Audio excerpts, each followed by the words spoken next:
Kenapa rezeki itu jadi seret? Walau anna ahlal qura amanu, seandainya penduduk negeri itu amanu, beriman.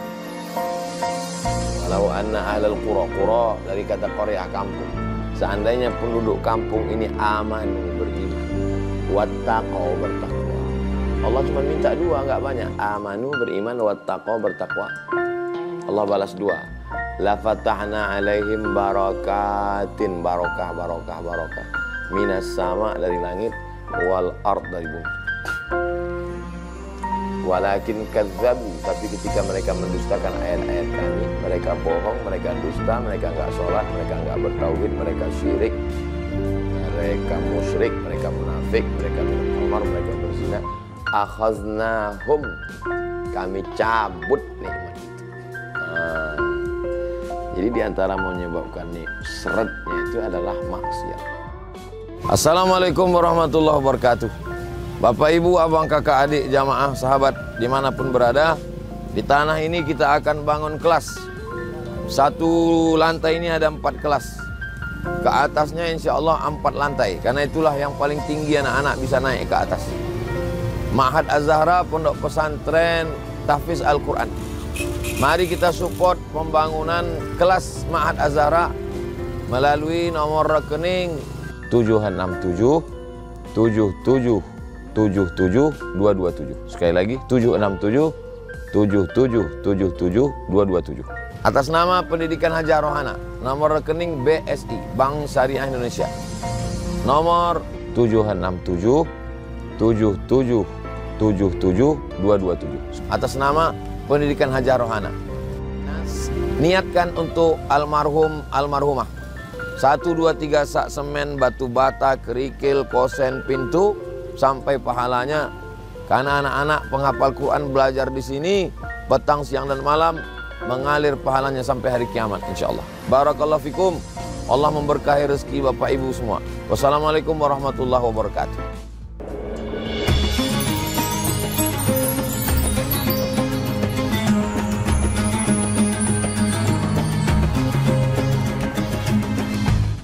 Bismillahirrahmanirrahim. Assalamualaikum warahmatullahi wabarakatuh. Alhamdulillah. Allahumma sholli ala Sayyidina Muhammad wa ala ali Sayyidina Muhammad.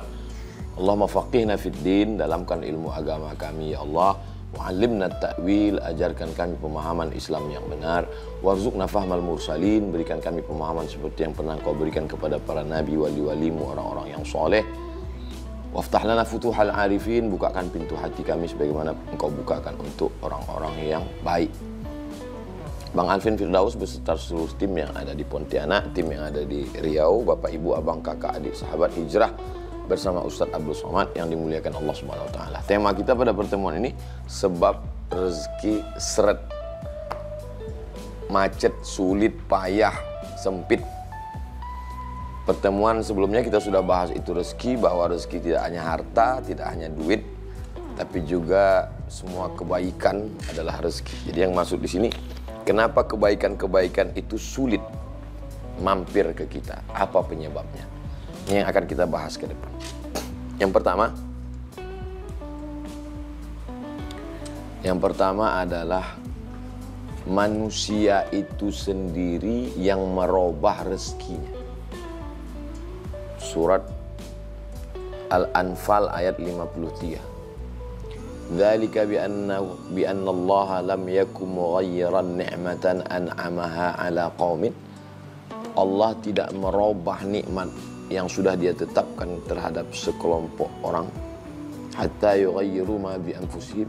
Mereka lah yang merubah nikmat itu. Sudah ditetapkan Allah untuk si hamba itu 300 ml. Ini untuk kamu 300. Tapi karena perbuatannya dirubah Allah, kamu nggak layak dapat 300, kamu cuma dapat 100. Dicabut Allah. Kenapa? Karena perbuatan manusia. Dzalika bi anna Allah lam yakum mughayyiran ni'matan an'amaha 'ala qaumin hatta yughayyiru ma bi anfusihim. Mereka sendiri yang merubah nikmat Allah Subhanahu wa taala. Jadi jangan katakan Allah kejam, Allah tega, Ya kita sendiri yang membuat nikmat Allah itu menjadi berubah, berkurang. Karena perbuatan kita tidak sesuai dengan perintah Allah Subhanahu wa ta'ala. Sama seperti dosen ngomong gini, insya Allah lokal ini nggak ada yang nilai B, insya Allah lokal ini nggak ada nilai C, saya janji nggak ada C, dengan syarat datang sebelum saya duduk tepat waktu, makalah setiap presentasi siap, nggak ada alasan mesin fotokopi rusak, tiba-tiba file kena virus, tiba-tiba mati lampu fotokopi, ada aja alasan. Kalau terjadi seperti ini, awas. Tiba-tiba pas keluar nilai C. Terus komplain mahasiswa. Dulu Bapak pertemuan pertama katanya nggak ada yang nilai C, AB, A plus, A minus, B. Sekarang kok ada yang C? Coba kamu pikir lagi, siapa yang membuat nilai ini C? Ya Bapak. Iya, memang Bapak yang ngasih nilai C, tapi kenapa nilai itu jadi C? Datang lambat, presentasi disuruh buat PowerPoint nggak ada, diminta makalah nggak ada, katanya sibuk organisasi, rapat, unjuk rasa. Jadi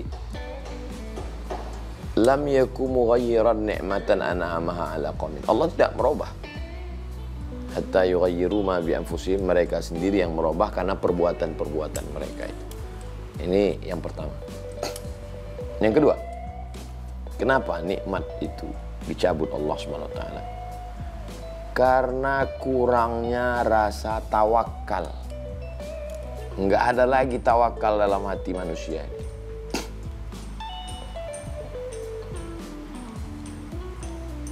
Ambil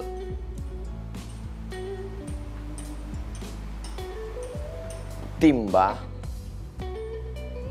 beli tali untuk mengambil air. Gimana supaya air dapat? Digali sumur. Setelah digali ternyata airnya di bawah. Kalau begitu mesti diambil pakai timba. Timbanya nggak sampai, mesti pakai tali. Itu namanya ikhtiar. Tapi jangan lupa, kalau tidak ada tawakal, galinya sudah, timbanya sudah, talinya sudah, tawakalnya nggak ada, kering itu sumur. Tapi kalau sudah digali, dibeli timba, dibeli tali, tetap juga masih susah ngambilnya karena nggak bertenaga. Nggak ada yang sulit bagi Allah. Bertawakal, tidur, besok pagi ngelihat airnya sudah naik. Kenapa? Hujan lebat. Naik sama-sama timbanya sekali ke atas, tinggal ceduk aja. Nah itu, jadi begitulah gambaran tawakal. Jadi bukan tawakal itu artinya kok ya udahlah baring-baring aja di rumah, nggak ada usaha, nggak ada ikhtiar, itu bukan tawakal namanya. Ada sahabat Nabi datang ke Masjid Nabawi, dia nanya ke Nabi, ya Rasulullah, itu hewan tunggangan saya, kuda, unta, bighal, keledai, aqiluha wa atawakkal am utliquha wa atawakkal. Saya ikat dulu ke tiang korma, lalu saya bertawakal, atau saya lepaskan aja, saya tawakal. Sebetulnya pertanyaan ini nggak perlu ditanyakan ke Nabi. Tapi orang ini mau tahu gimana cara berpikir dalam Islam tentang tawakal ini. Apakah tawakal itu tanpa ikhtiar? Atau tawakal setelah ikhtiar? Nah itu sebenarnya pertanyaannya. Lalu apa jawab Nabi? Iqilha wa tawakkal. Ikatkan dulu, setelah itu baru tawakal. Inilah dalil Ahlus Sunnah wal Jamaah. Berusaha, berikhtiar, al-kasbu, menggerakkan semua potensi yang ada dalam diri, setelah itu baru serahkan pada Allah. Wa ufawwidhu amri ilallah, saya bertawakal kepada Allah. Kalau betul-betul tawakal gimana? Lau tawakkaltum 'alallah haqqa tawakkuli. Kalau kamu benar-benar bertawakal kepada Allah sebenar-benar hakikat tawakal, la razaqakum kama ruziqat tayr. Kamu akan diberi rezeki seperti seekor burung dapat rezeki. Bagaimana seekor burung dapat rezeki? Taghdu khimasan. Waktu terbang dari sarangnya perutnya kosong. Wa taruhu witanan. Pulang ke sarang perut dalam keadaan penuh. Coba perhatikan acara flora dan fauna. Dulu di TVRI ada. Sekarang ada satu channel khusus saya suka ini. Channel yang cerita tentang binatang, hewan aja, Discovery. Suka. Itu orang nyuting itu berbulan-bulan itu untuk dapatkan momen-momen yang ajaib itu. Setelah mereka masuk hutan, keluar hutan, kena hujan, digigit harimau, barulah dapat video itu, baru kita nikmati nonton. Maka saya suka melihat kehidupan hewan itu. Sarang burung di atas kayu tualang tinggi. Makanan hewannya ada di dalam laut. Terbang ini burung, masuk ke dalam laut. Dia terbang di awan. Makanannya dalam air. Bisa dapat. Jadi Nabi sudah memberikan gambaran itu 14 abad yang lalu. Tapi kalau hadis ini dipahami secara apatis, orang tidak akan mau berusaha. Kalau ditanya, kenapa kamu nggak berusaha? Kalau kamu benar-benar bertawakal, kamu akan dapat rezeki seperti burung. Makanannya pasti tetap ada. Tapi kalau memahaminya secara pemahaman Ahlus Sunnah wal Jamaah, bagaimana sifat burung? Dia terbang dulu dari sarangnya, terbang. Gunakan potensi kepak sayap, gunakan potensi tajam mata, gunakan potensi tajam paruh. Ada sebagian burung yang bisa menahan nafas, masuk menukik ke dalam, dapat makanan baru terbang lagi. Ada burung elang, Raja Wali, yang makanannya adalah madu lebah. Lebah tahu sendiri ganas. Dia terkam itu sarang lebah, dia kepakkan, terbang lebah, baru dia ambil. Dari sejak zaman Nabi Adam sampai Adam Smith, yang namanya burung, itu nyari makannya itu cuman pakai kepak sayap dengan paruh. Belum pernah ada nyari makan pakai handphone nipu orang. Belum pernah ada nyari makan pakai nomor, pakai akun, fake account untuk bohongin, enggak ada. Dengan dua potensi saja yang diberikan Allah, kepak sayap dengan paruh, biasa dia dapat. Lalu kenapa kita tidak berusaha? Jadi kenapa rezeki itu diambil Allah? Karena kurangnya tawakal. Apa beda orang bertawakal dengan tidak bertawakal? Kalau orang bertawakal, setelah dapat rezeki, dia akan bilang, rezeki ini dari Allah. Kalau orang tidak bertawakal, setelah dapat, dia bilang, innama utituhu ala ilmin indi. Seperti ucapan Qarun, saya dapat ini kan karena otak saya, karena manajemen saya, karena kemampuan saya. Innama utituhu ala ilmin indi. Egonya besar. Itu kalau pas lagi untung. Bagaimana kalau pas lagi buntung? Orang bertawakal, dia akan mengatakan rencana Allah lebih indah. Ini rencana saya belum diterima Allah, tapi Allah punya rencana lebih indah untuk saya. Dia tunda supaya saya lebih siap aja. Selalu husnuzon. Orang yang tidak bertawakal menyalahkan ini, nyalahkan ini, nyalahkan ini, lama-lama nyalahkan diri, stres, depresi, anxiety, mati. Nah, jadi pentingnya bertawakal. Yang ketiga, kenapa rezeki itu jadi seret? Walau anna ahlal qura amanu. Seandainya penduduk negeri itu amanu, beriman. Walau anna ahlal qura, qura dari kata qaryah, kampung. Seandainya penduduk kampung ini amanu, beriman, wattaqau, bertakwa. Allah cuma minta dua, enggak banyak. Amanu, beriman, wattaqau, bertakwa. Allah balas dua. La fatahna alaihim barakatin, barokah, barokah, barokah. minas sama dari langit, wal ard dari bumi. Walakin kadzabu, tapi ketika mereka mendustakan ayat-ayat kami, mereka bohong, mereka dusta, mereka enggak sholat, mereka enggak bertauhid, mereka syirik, mereka musyrik, mereka munafik, mereka minum khamar, mereka berzina. Akhaznahum, kami cabut nikmat itu. Jadi diantara menyebabkan nih seretnya itu adalah maksiat. Maksiat ini yang menyebabkan dia tidak mau. Rezeki itu datangnya dari mana? Dari Allah. Makanya masalah rezeki ini kuncinya, satu-satunya kunci masalah rezeki ini adalah tauhid. Tauhid. Kalau orang bertauhid, pas lagi melambung tidak sombong, pas lagi jatuh tidak murung.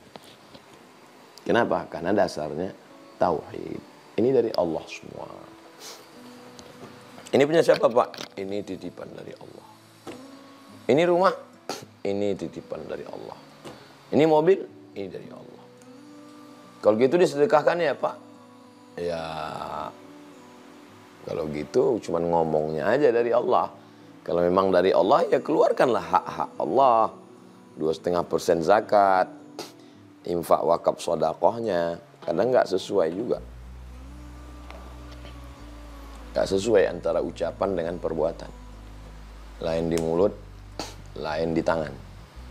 Nah, maka di antaranya kenapa rezeki itu macet?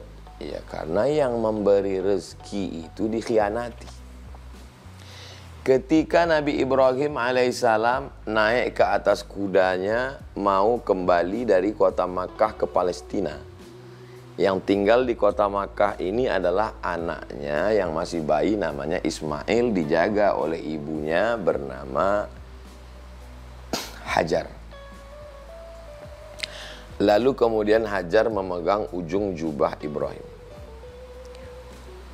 Lalu Hajar bertanya, Allahu amaraka bihadza?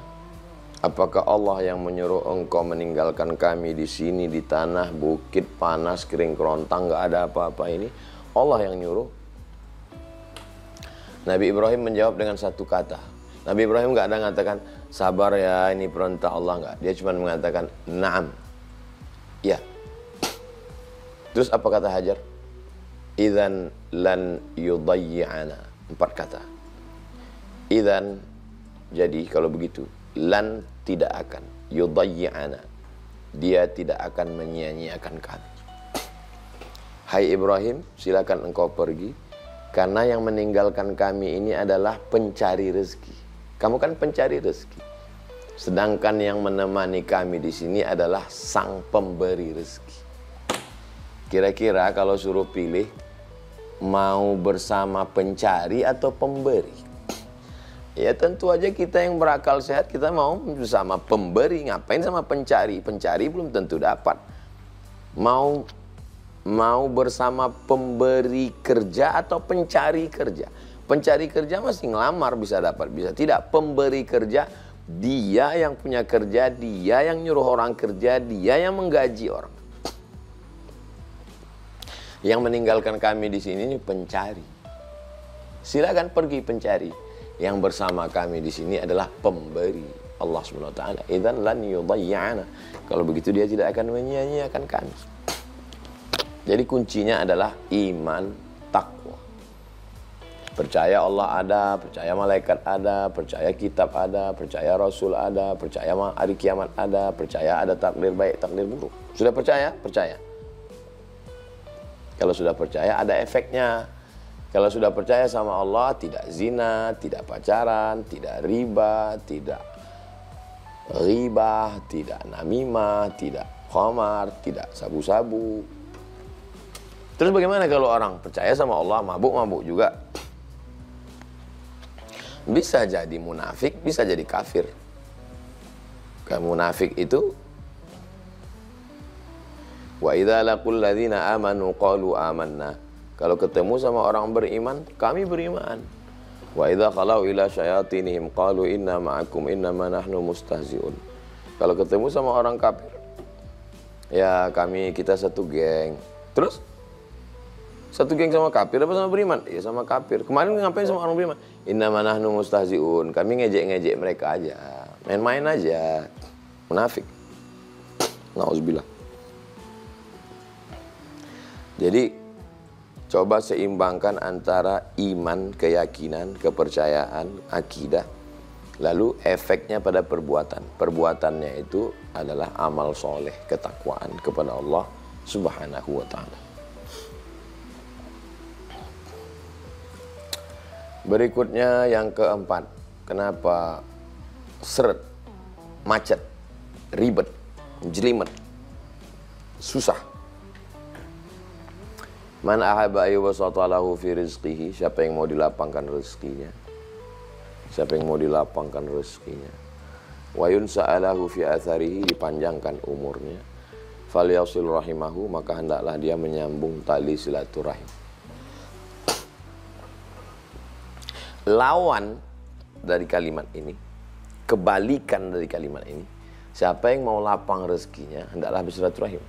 Berarti kalau tidak bersilaturahim, sempit rezeki. Kalau mau lapang, silaturahim. Kalau rezeki mau lapang, silaturahim. Kalau putus silaturahim, rezeki sempit. Kalau mau lapang, rapatkan silaturahim. Nah, jadi kalau mau lapang rezeki, rapatkan silaturahim. Kalau bisa makan jangan sendiri. Makan pagi, makan lontong di sini, makan lupis, duduk sama kawan-kawan, silaturahim. Ada nanti tuh, mungkin bapak, ibu, abang, kakak, adik merasakan itu. Ada nikmatnya itu kalau udah umur, faktor umur juga. Kalau setelah saya seumur-umur begini, setelah lewat 45, 46, 47 itu. Nikmatnya itu justru kalau kumpul sama kawan-kawan. Yang dulu kita menganggap itu sesuatu yang aneh.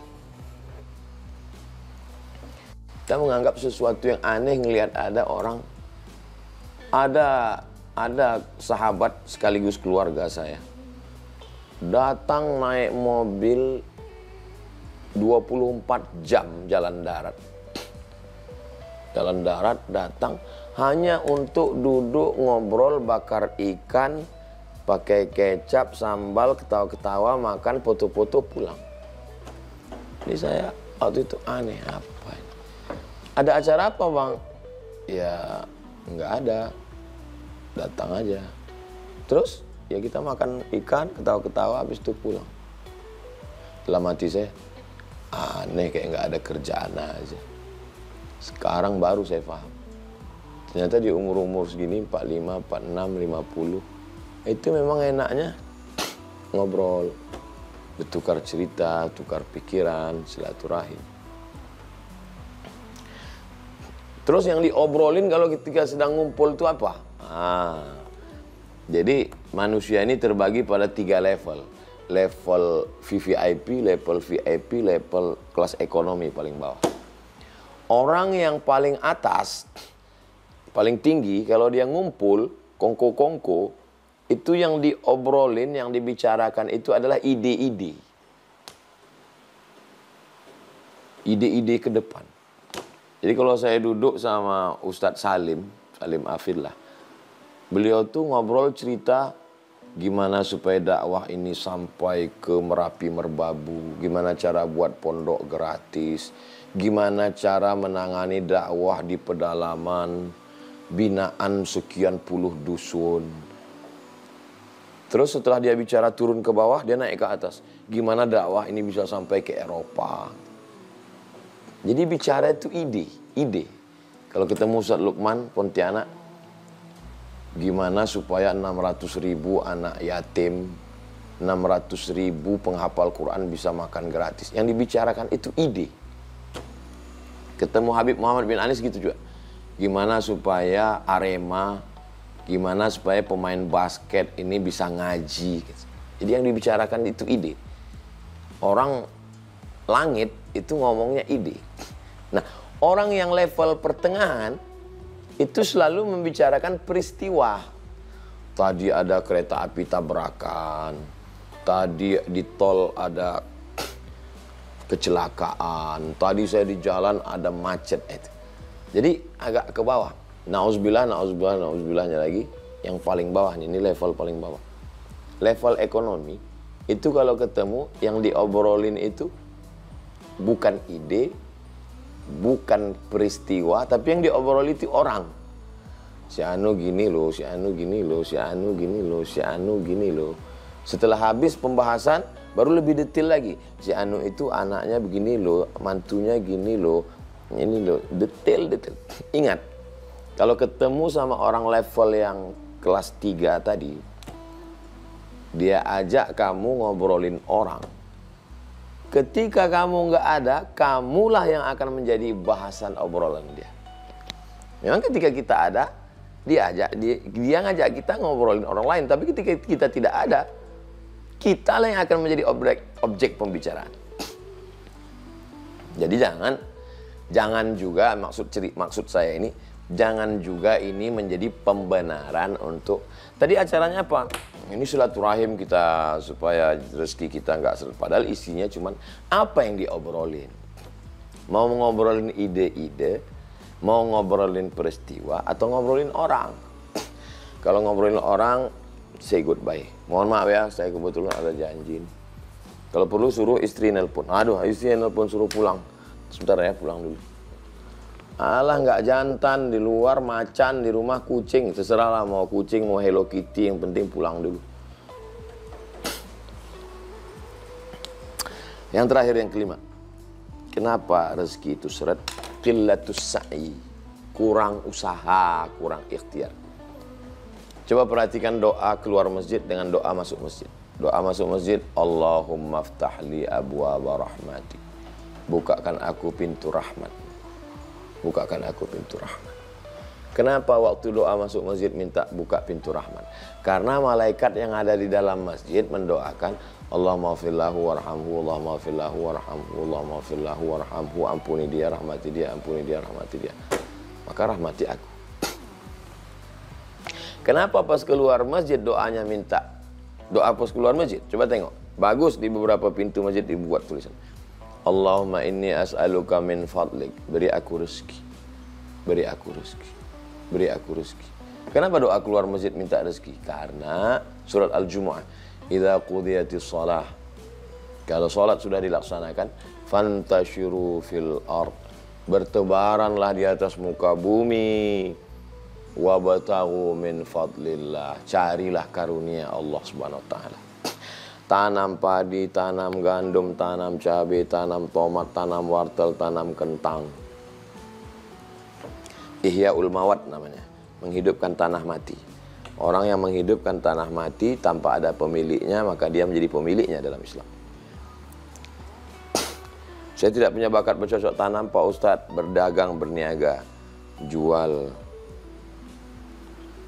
kebutuhan pokok sehari-hari, jual beras, jual gandum, jual minyak, jual roti, jual susu, jual kacang, jual keperluan manusia, kebanyakan jual buku dan segala macam. Maka ini perbuatan-perbuatan ini adalah usaha ikhtiar, tapi tetap seimbang dengan tawakal. Jadi dalam Islam ini kita disuruh berusaha. Makanya ada namanya fikih muamalat. Ada fikih ibadah, sholat, zakat, puasa, haji. Ada fikih muamalat. Bagaimana hubungan transaksi kita pinjam meminjam, namanya dain. Gadai menggadai, namanya rahan. Bagi hasil, namanya mudharabah. Permodalan, namanya murabahah. Nah, ini ikhtiar. Mohon maaf Pak Haji kelihatannya uangnya banyak ini, tapi tidak punya tenaga, kemampuan juga kurang. Iya betul, saya alhamdulillah tenaga ada, mampu, cuman uang nggak ada Pak Haji. Oh kalau gitu kita kolaborasi, kolaps. Oke, saya ngelola ya, berapa kita bagi hasil? Bagi hasilnya, gimana kalau 50-50? Oh kalau 50-50 nggak bisa. Kalau bisa ya saya 60 kata Pak Haji. Kamu anak muda yang melaksanakan 40, oke, deal. Nah, nanti begitu dapat untung 1 miliar, Pak Haji dapat 600, dia yang punya tanah. Jadi ini ikhtiar. Bedanya dulu, tokoh-tokoh agama dulu itu, dia hanya di saumah, tempel. Dibangun satu tempat, nggak keluar, makanannya diantar, minumannya diantar, pakaiannya diantar, pakaian kotor dicucikan, nggak keluar-keluar, beribadah aja. Ketika Islam datang nggak ada, yang begini-gini nggak ada dalam Islam. Coba sebutkan sahabat Nabi yang beribadah aja nggak cari makan, nggak ada. Makanya Nabi itu inspeksi masuk ke pasar. Nabi masuk ke pasar, memasukkan tangannya ke dalam jualan barang dagangan. Ini kok ada gandum yang basah ditutupi dengan gandum kering. Nabi marah, man ghasyana falaysa minna. Pada masa pemerintahan Umar bin Khattab, diangkat wilayah Hisbah Satpol PP, polisi pasar untuk memeriksa siapa yang belum belajar fikih muamalat, fikih jual beli, nggak boleh masuk pasar karena nanti akan terjadi percekcokan, yang satu ngerti, yang satu nggak paham. Ayat Quran cerita tentang sukatan, takaran, belum pakai timbangan, pakai sukatan, disukat, ditakar. Wailul lil mutaffifin, celaka orang yang curang dalam timbangan. Alladzina idza iktalu 'alan nasi yastawfun, kalau dia jadi pembeli dia maunya penuh, jujur. Wa idza kaluhum aw wazanuhum yukhsirun, tapi kalau dia yang nimbang dia orangnya curang. Apa ini? Ya ini usaha. Karena kalau tidak ada usaha, disitulah letak amal, disitulah letak ibadah. Jadi ibadah dalam Islam bukan cuma baca Quran, zikir, sholat sunat, istighfar, tapi juga berusaha, cari rezeki yang halal, itu juga adalah ibadah. Tapi jangan karena sibuk dagang lantas tidak ibadah madho, nggak sholat, nggak puasa. Pas ditanya, kenapa kamu nggak sholat? Sholat juga ibadah, jaga toko ini juga ibadah. Ini nggak benar. Tetap jaga toko. Pas masuk azan, ya suaminya sholat, istrinya jaga dulu. Istri perempuan kan nggak wajib sholat berjamaah ke masjid. Nanti setelah suaminya pulang, istrinya sholat. Begitulah Islam. At-tajir pedagang, as-saduq yang jujur, al-amin amanah, ma'an nabiyin. Kalau dia mati, dia akan bersama dengan para nabi, was-siddiqin, orang yang benar, was-syuhada, mati syahid, was-salihin, dan orang-orang yang soleh. Mudah-mudahan kita termasuk orang yang dilapangkan Allah rezekinya karena sudah mengamalkan tuntunan dari Allah, dari Rasulullah SAW. Demikian Bang Alvin Firdaus beserta seluruh tim yang ada di Pontianak, yang ada di Riau, Bapak, Ibu, Abang, Kakak, Adik, Jamaah Sahabat Hijrah bersama Ustaz Abdul Somad. Kita tidak pernah berpisah karena kita selalu bersama dalam doa. Subhanakallahumma wabihamdika asyhadu an la ilaha illa anta astaghfiruka wa atubu ilaik. Wassalamualaikum warahmatullahi wabarakatuh.